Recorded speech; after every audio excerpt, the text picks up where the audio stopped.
Pinipilataw, tingnan natin na naman itong tao ito sa akin. As one of the perverted the people. And behold, I having examined him. Sabi, nilitis ko.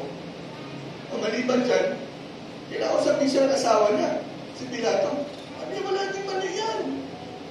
Pero gano'n naman, nag-decision pa rin si Pilato. Tingnan niyo. Behold, I having examined him before you, have found no fault in this man, touching those things wherein, you accuse him. Sabi niya, wala ko na dito mali. So, pangalawa na po yun. Gusto nila ipako ang Panginoon. Ito po yung pangatlo.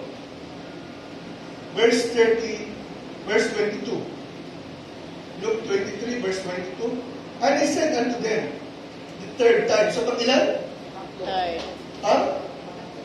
Pangatlo, sabi ng Bible. Why? What evil had he done? Ano bang ginawa niya sobrang sama? I found no cause of death in him.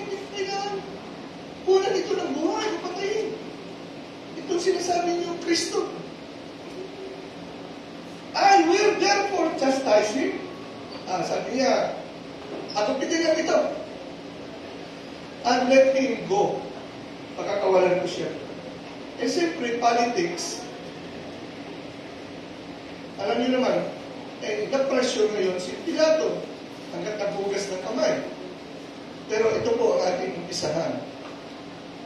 The Jewish wrath. Number one,